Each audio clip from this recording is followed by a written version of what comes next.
Hello everyone, again I am here with the third chapter of your book Geography NCERT of Class 8. The chapter is very interesting here. आपको ये chapter मैं बहुत ही brief में समझाऊंगी.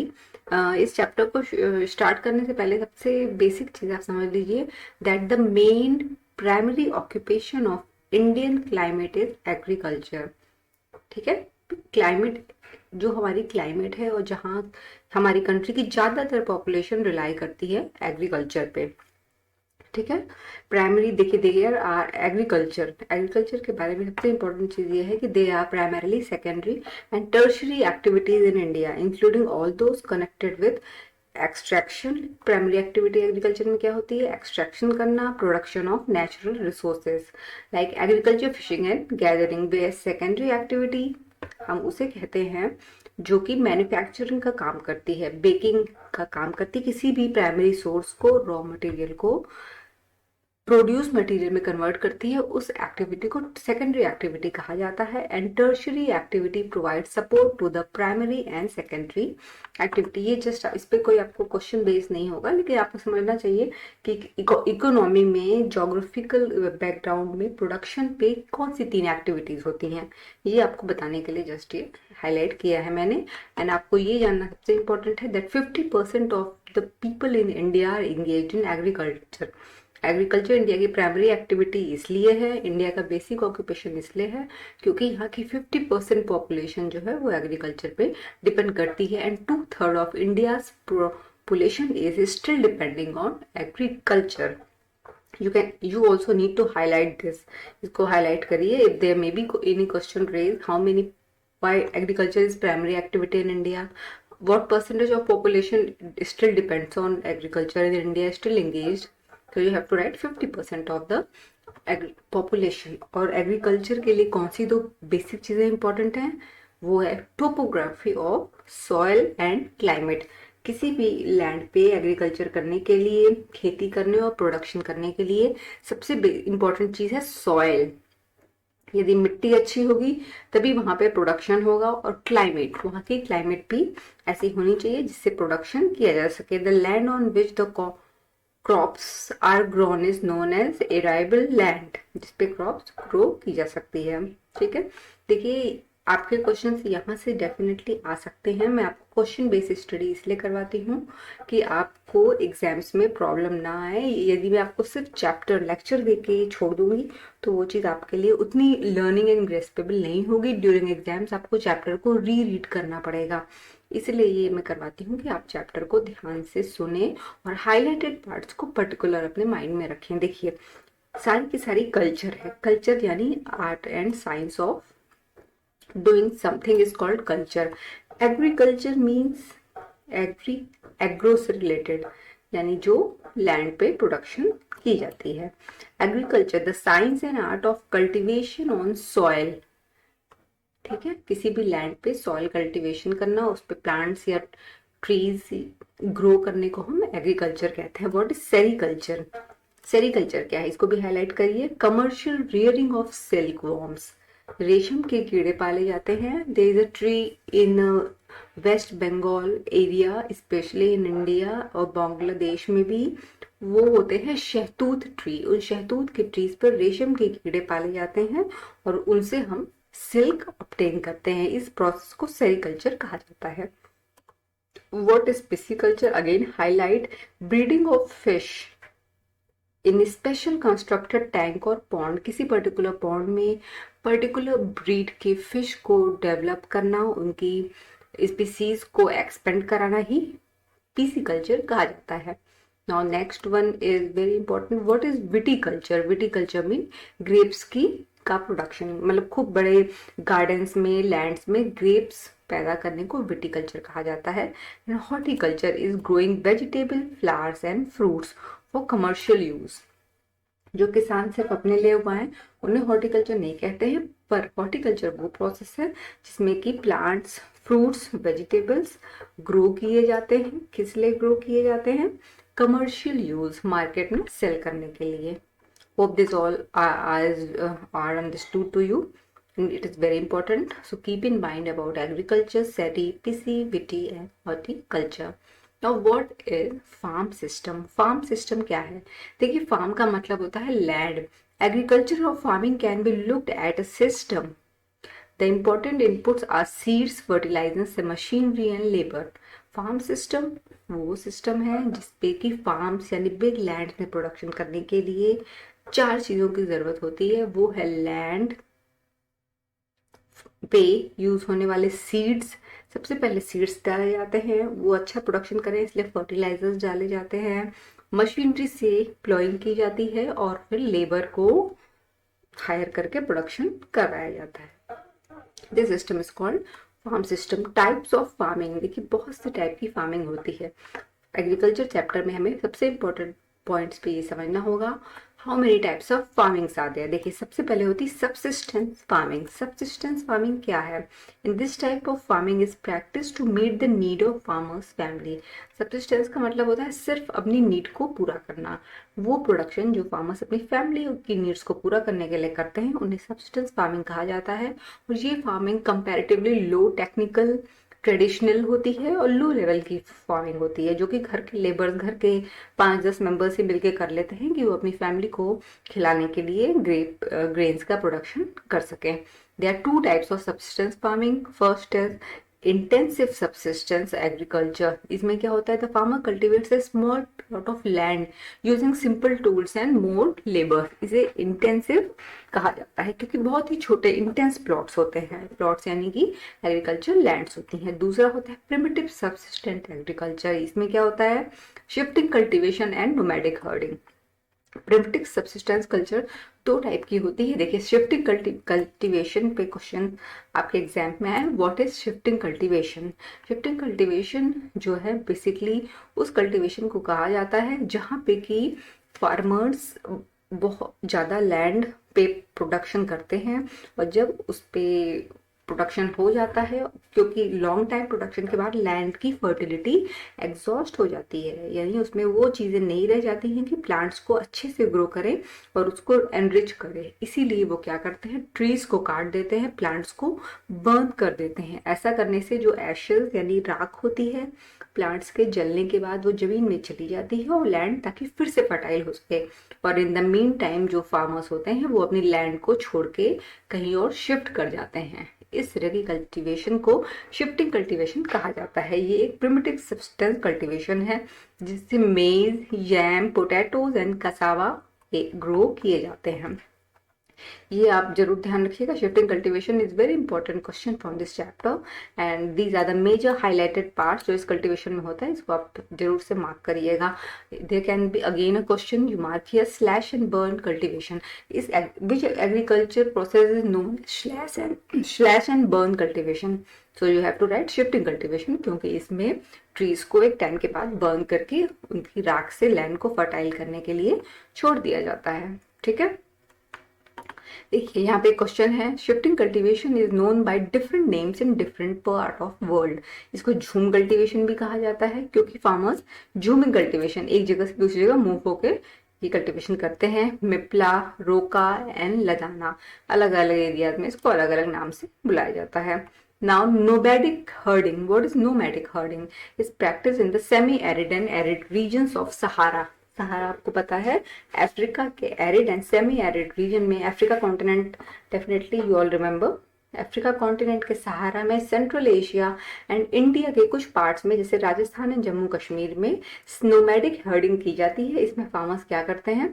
Move from place to place with their animals for food and water along with defined routes. ये एक जगह पर रह के खेती नहीं करते हैं बल्कि नोमैडिक यानी मूवमेंट करते हुए खेती करते हैं अपने एनिमल्स को लेके. So they are basically 2 types of primitive subsistence agriculture, shifting cultivation and nomadic cultivation. Now we'll see. First हमने subsistence agriculture देखी यहाँ पे. Like it is very easy और आपको समझ आ गया होगा. And now we will start the commercial farming.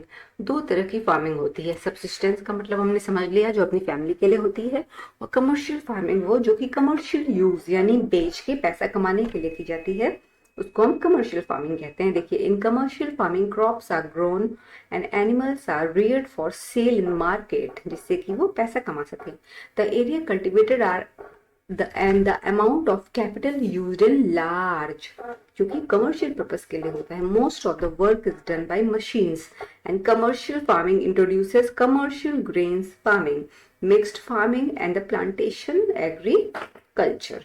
ठीक है, कमर्शियल फार्मिंग देखिए वीट एंड मेज को ज्यादातर प्रोड्यूस किया जाता है and it is practice in temperate grassland of north America, Europe and Asia. यानी एशिया में भी कमर्शियल फार्मिंग की जाती है, नॉर्थ अमेरिका में भी कमर्शियल फार्मिंग की जाती है और यूरोप में भी की जाती है। ठीक है, ताकि ऐसी क्रॉप्स, मतलब अपने पर्पस के लिए सिर्फ क्रॉप्स उगाना जो सब्सिस्टेंस हो गया, सिर्फ फैमिली नीड्स पूरी की जा सके, लेकिन कमर्शियल पर्पस के लिए क्रॉप्स उगाना जिससे कि फॉर एग्जाम्पल इंडिया के सिर्फ 50% फार्मर्स एग्रीकल्चर में लगे हुए हैं। बाकी हम लोग कैसे खाते हैं, हमें सब चीजें मार्केट में कैसे मिलती हैं, सारे ग्रेन्स कैसे मिलते हैं, क्योंकि ये फार्मर्स खेती करते हैं। ठीक है, यदि ये सब्सिस्टेंस फार्मिंग करते, सिर्फ अपनी फैमिली के लिए करते, तो हम क्या खाते। ठीक है, तो ये कमर्शियल फार्मिंग इसीलिए बहुत ज्यादा इंपॉर्टेंट होती है। और देखिए mixed farming, what is mixed farming? Is the mixed farming, in the mixed farming the land is used for growing food and fodder crops and rearing life stock. ठीक है, now देखिए in it is practice in Europe, USA, Argentina, southern Australia, New Zealand and south Africa. इसको mix farming कहा जाता है। ठीक है, जिसमें कि अलग अलग क्रॉप्स लैंड पे ग्रो की जाती हैं। Plantation, what is plantation word, इसमें आपको जानना होगा। इसमें ज्यादातर बेवरेजेस प्रोड्यूस किए जाते हैं। Are a type of commercial farming, एक तरह की कमर्शियल फार्मिंग है। इसमें ऐसी क्रॉप्स ग्रो की जाती हैं जिनको कमर्शियली सेल करने पे, यानी मार्केट में सेल करने पे बहुत ज्यादा पैसा मिलता है। जैसे देखिए rubber, coffee, sugar cane, tea, देखिए tea, coffee, sugar cane, cashew, rubber, banana and cotton, they are the plantation crops. Large amount of the labor and capitals are required here, and the produce may be processed on the farm itself और in near by factories. इसे plantation इसलिए कहा जाता है क्योंकि ये crops वहीं पे प्रोड्यूस की जाती हैं जहाँ पे फैक्ट्रीज होती हैं, ताकि इनको जल्दी से प्रोड्यूस करके ट्रांसपोर्टेशन का खर्चा बचाया जा सके और सीधे फैक्ट्री में पहुंचाया जा सके। ठीक है, Major plantations are found in tropical regions of the world, like rubber सबसे ज्यादा कहाँ होती है? If there is a question in your exam, you must remember rubber का वर्ल्ड में सबसे ज्यादा प्रोडक्शन मलेशिया में होता है। कॉफी का दुनिया में सबसे ज्यादा प्रोडक्शन कहाँ होता है? ब्राजील में होता है। टी का सबसे ज्यादा प्रोडक्शन इंडिया में होता है और श्रीलंका में भी होता है। ठीक है, ये आपको एग्जाम्पल दिए गए हैं। नाउ मेजर क्रॉप्स, हम जो भी क्रॉप्स यूज करते हैं, खाते हैं, जो भी ग्रेन्स, उसमें सबसे इंपॉर्टेंट क्रॉप्स कौन सी होती हैं? देखिए, जिनको हम रेगुलर बेसिस पे यूज करते हैं, जैसे rice. Rice is a major fruit crops of the world. इसके बारे में आपको जस्ट यही पूछा जा सकता है, राइस का प्रोडक्शन इन वर्ल्ड में किन एरियाज में होता है, उसके लिए कैसी सॉइल चाहिए, तो मैंने हाईलाइट किया हुआ है। It is basically grown in alluvial clay soil which can retain water, जो कि वाटर को रोक के रख सकती है, क्योंकि राइस प्रोडक्शन में वाटर की बहुत ज़्यादा ज़रूरत होती है रूट्स को उनके, तो इसीलिए जहाँ एलुवियल सॉइल अवेलेबल है वहीं पर राइस प्रोडक्शन किया जाता है। दुनिया में सबसे ज़्यादा राइस चाइना में होता है, उसके बाद इंडिया में, जापान, श्रीलंका एंड इजिप्ट में सबसे ज़्यादा राइस होता है, और इसकी क्लाइमेट्रिक कंडीशन जहाँ पे सुटेबल होती हैं वहीं पे इसका प्रोडक्शन किया जाता है। जैसे इंडिया में आपको पता होगा वेस्ट बंगाल का राइस सबसे अच्छा माना जाता है, वहाँ पे एलुवियल सॉइल है जो कि राइस के लिए वाटर होल्ड करती है और ये अच्छा प्रोड्यूस होता है, और बांग्लादेश में भी इसका प्रोडक्शन किया जाता है। नाउ आपको फर्स्ट मेजर क्रॉप समझ में आ गई, rice. The next is wheat. Wheat यानी जिससे हम रोटी खाते हैं। Wheat requires moderate temperature. Wheat के लिए कैसा टेम्परेचर चाहिए? मॉडरेट। मॉडरेट यानी ना बहुत गर्मी ना बहुत ठंडी, and rain fall during growing season. और जब वीट को ग्रो करना हो तो बहुत ज़्यादा बारिश हो रही हो, एंड ब्राइट सनशाइन। डेफिनेटली बारिश होगी, बारिश के बाद सनशाइन बहुत अच्छी होती है, ये वीट के लिए सबसे अच्छी मानी जाती है। दुनिया में सबसे ज़्यादा wheat USA, Canada, Argentina, Russia, Ukraine, Australia and India में भी होती है। ठीक है, लेकिन सबसे ज़्यादा यूएसए और कनाडा में वीट प्रोडक्शन दुनिया में होता है। Now the next major crop is millet. Millet आप जानते हो जिनको आजकल श्री अन्न कहा जाता है, जो बहुत ही चीप और हेल्दी क्रॉप्स होती हैं। They are also known as the coarse grain and can be grown in less fertile and sandy soil, जहाँ पे इनको सॉइल की बहुत अच्छी क्वालिटी नहीं चाहिए, चाहे फर्टिलिटी कम भी हो, चाहे थोड़ी सैंड वाली सॉइल भी हो, पर ये क्रॉप्स अच्छे से ग्रो कर जाती हैं। दैट नीड, इनको थोड़ा सा रेनफॉल और हाई से मॉडरेट टेम्परेचर, यानी दोनों ही टेम्परेचर चल जाता है, इनको बहुत ज़्यादा नहीं ज़रूरत है। जैसे jowar, bajra, ragi are grown in India, other countries are Nigeria, China and Niger. ये बहुत ही एनरिच होती हैं, हेल्दी होती हैं खाने में, इसलिए इन क्रॉप्स को ग्रो करने के लिए आज हमारी गवर्नमेंट हमें प्रमोट कर रही है। नाउ मेज। मेज आप जानते होंगे, व्हाट इज मेज? मेज requires moderate temperature and rainfall, ठीक है। ये America, Brazil, China, Russia, Canada, India and Mexico में भी होती है।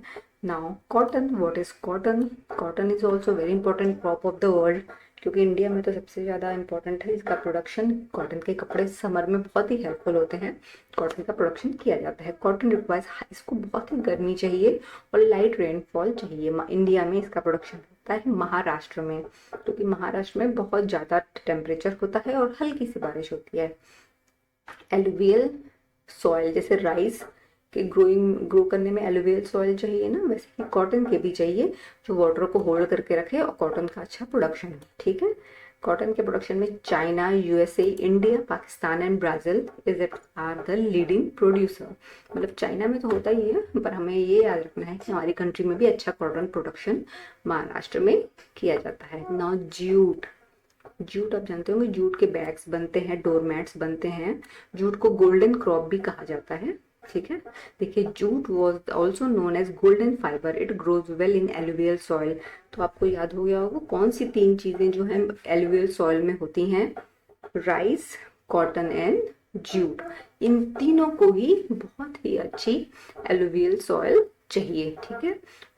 उसी में ये अच्छा प्रोडक्शन करती हैं, और उनको, क्योंकि इनको वाटर होल्ड करना, इनकी जड़ों को बहुत ज़्यादा पानी चाहिए होता है, जो कि एलुवियल सॉइल होल्ड करके रखती है। और हाई टेम्परेचर और हाई रेनफॉल के लिए जूट का प्रोडक्शन बंगाल में किया जाता है। बंगाल एंड इंडिया में, बंगाल, वेस्ट बंगाल में और बांग्लादेश में जूट प्रोडक्शन किया जाता है। कॉफ़ी। देखिए, कॉफ़ी वैसे वर्ल्ड में तो सबसे ज़्यादा जो है ब्राज़ील में होती है, क्योंकि इसके लिए वार्म एंड वेट क्लाइमेट चाहिए, ठीक है। लेकिन इंडिया में भी इसका प्रोडक्शन किया जाता है, ठीक है। Brazil, Colombia and India are the leading producer of coffee. T.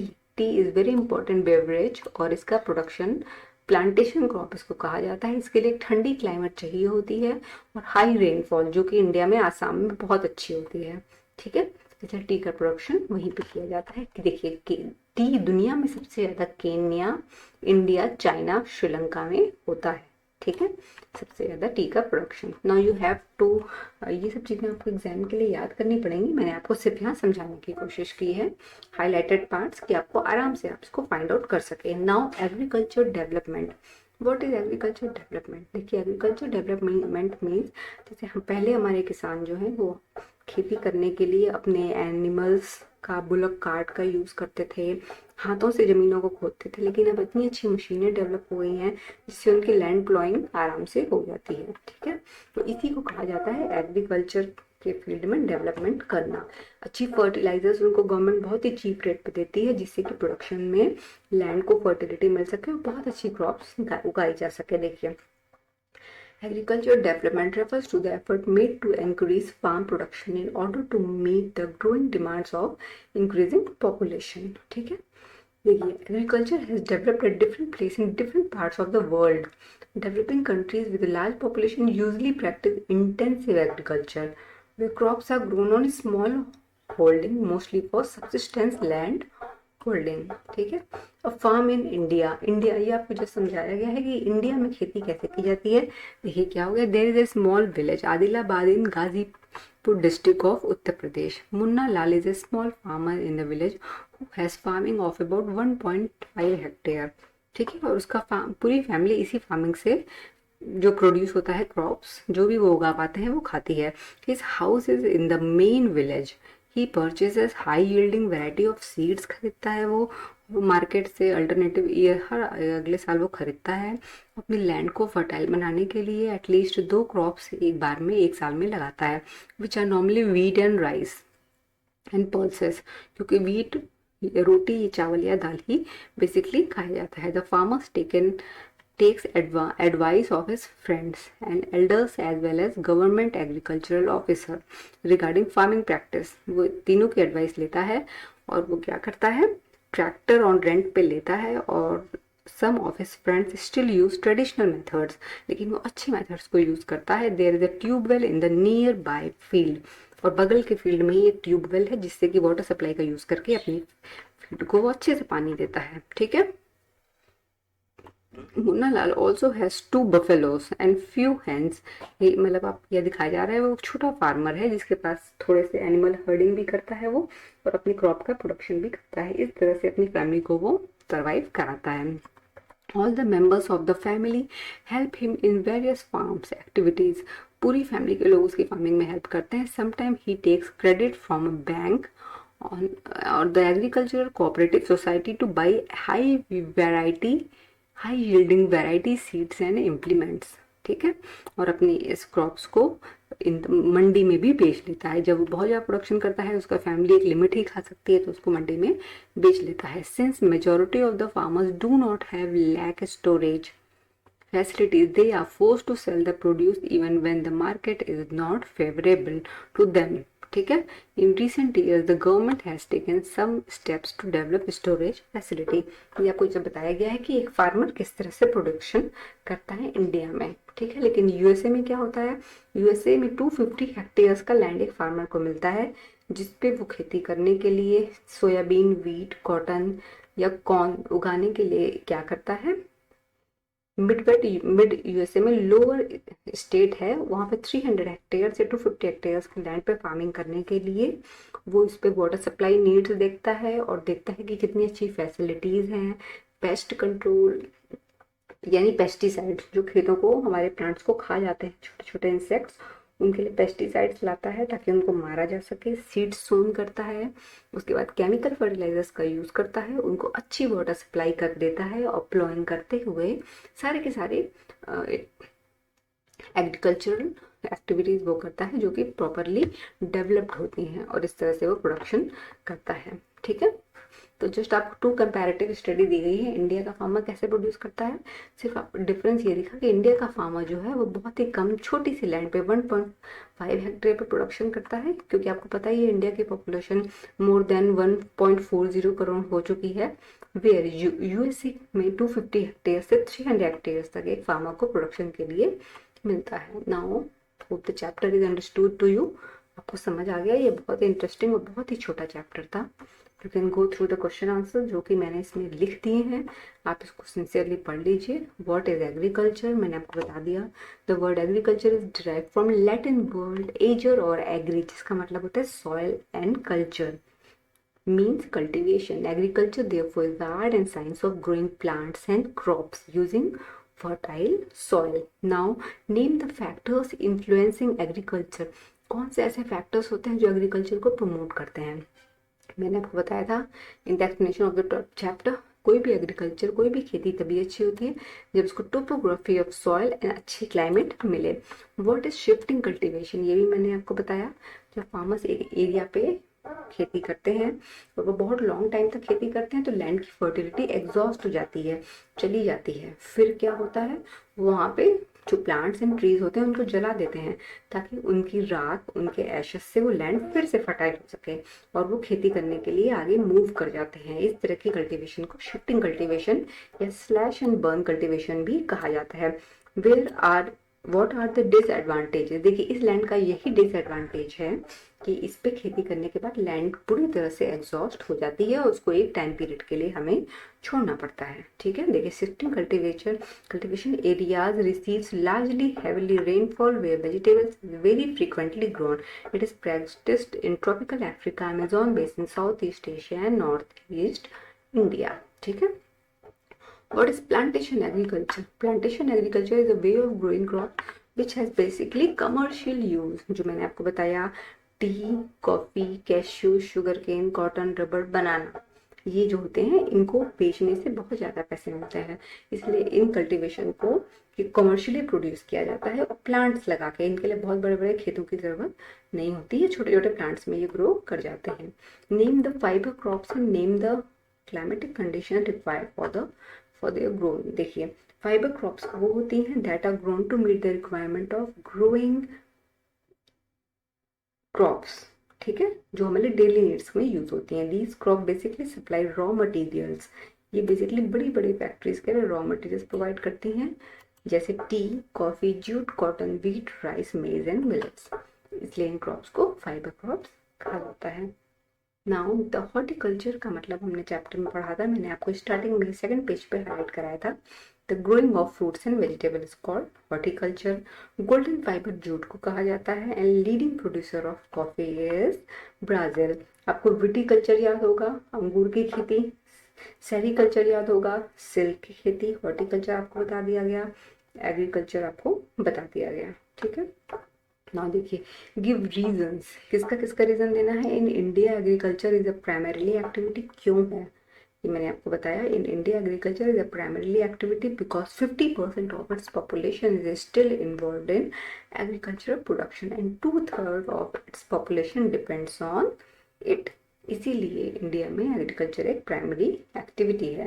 Different crops are grown in different region, ऐसा क्यों होता है इंडिया में, ये आप पढ़ लीजिए, मैं आपको समझा देती हूँ। क्योंकि इंडिया में हर एक एरिया की क्लाइमेट अलग अलग है। इंडिया एक ऐसी कंट्री है दुनिया में जो कि लगभग सारी चीज़ों का प्रोडक्शन करती है। हम ये नहीं कह सकते कि हमारी कंट्री में ये प्रोड्यूस नहीं होता है, सारी की सारी चीज़ों का प्रोडक्शन होता है। हमें डेफिनेटली कुछ चीज़ों का कम होता है जो कि हमें बाहर से इंपोर्ट करनी पड़ती है। इसीलिए इंडिया, ये different crops are grown in different regions, हर एक एरिया में अलग अलग क्रॉप ग्रो करती हैं, जबकि वर्ल्ड में अलग अलग कुछ ही ऐसी कंट्रीज हैं जहाँ पे ऐसा होता है। नाउ आप थर्ड क्वेश्चन पे आइए। Differentiate between the following primary and tertiary activity. मैंने आपको बताया, एक होती है प्राइमरी एक्टिविटी, एक होती है सेकेंडरी और टर्शरी एक्टिविटी। प्राइमरी एक्टिविटी क्या होती है, प्राइमरी बेसिक चीज़ों का प्रोडक्शन करना। टर्शरी सेकेंडरी एक्टिविटी होती है उन प्रोडक्शन रॉ मटेरियल से आइटम बनाना। एग्जांपल देती हूँ, प्राइमरी एक्टिविटी में कॉटन के प्लांट्स लगाए जाते हैं, सेकेंडरी एक्टिविटी में कॉटन से कपड़े बनाए जाते हैं। और टर्शरी एक्टिविटी वो एक्टिविटी होती है जो कि प्राइमरी और सेकेंडरी को सपोर्ट करती है। Tertiary activity helps in supporting the primary and secondary activity, ये आप सिर्फ यहाँ पे लिख लीजिएगा। Now subsistence farming and intensive farming क्या है। देखिए, सब्सिस्टेंस फार्मिंग वो फार्मिंग होती है जिसमें सिर्फ फैमिली नीड के लिए प्रोडक्शन किया जाता है। वेयर इंटेंसिव फार्मिंग क्या होती है, it is perform on very low level with traditional method using low level technology, ठीक है, ये इंटेंसिव फार्मिंग कहलाती है। नाउ एक्टिविटी बेस्ड क्वेश्चन है, ये जो आपका ये दिया है उसको मैंने सॉल्व किया है, पजल को, क्वेश्चन आंसर्स लिख दिए हैं, इसको आप खुद फाइंड आउट करिएगा। क्रॉप वैसे आपको खुद करना चाहिए, फिर भी मैंने आपको इसका आंसर बताने के सपोर्ट में ये सॉल्व कर दिया है। People need well drain fertile soil, moderate temperature and lots of sunrise, ये मेज के प्रोडक्शन के लिए चाहिए। USA, Canada, Russia, Australia are the major producer of this wheat. दुनिया में सबसे ज्यादा व्हीट यूएसए एंड कनाडा में ही होता है। Increasing production through use of high yielding variety seeds, chemical fertilizers and pesticides, ये यूरोपियन कंट्रीज में हो रहा है, यहाँ पे लिख लीजिएगा।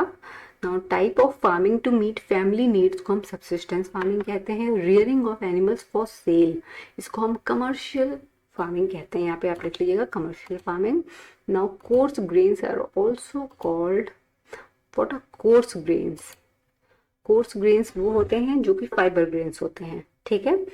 नाउ जैसे आप कोर्स ग्रेन्स कह सकते हो, लाइक मिलेट्स को श्री अन्न भी कह सकते हो कोर्स ग्रेन्स को, जैसे जूट, जैसे maize and other millets, jowar, bajra, ये सब यहाँ पे आप लिख सकते हो। These are called coarse grains. Now cultivation involve slash and burn, जिसको कहा जाता है उसे शिफ्टिंग कल्टीवेशन कहा जाता है, आपको समझाया था मैंने। Growing of crops of fruits and vegetables called horticulture. And tea, coffee, sugar cane and rubber are grown in north east India में ग्रो किए जाते हैं, जिसे हम प्लांटेशन कहते हैं। Requires 210 frost free days for growth, 210 frost free days जो है वो राइस प्रोडक्शन के लिए चाहिए होती है, फिर भी आप इसको एक बार सेल्फ वर्कआउट कर लीजिएगा। Now growing of flour is called floriculture and golden fiber is jute and also known as paddy. Paddy rice को कहा जाता है जो एलुवियल सॉइल में बहुत ही अच्छा प्रोड्यूस किया जाता है। Now the activity, ये देखिए also known as paddy activity concerned with extraction of natural resources, इस तरह की एक्टिविटी को क्या कहा जाता है, ठीक है। देखिए प्राइमरी एक्टिविटी जो मैंने आपको बताया था, primary, secondary and tertiary activity. Now the chapter is done.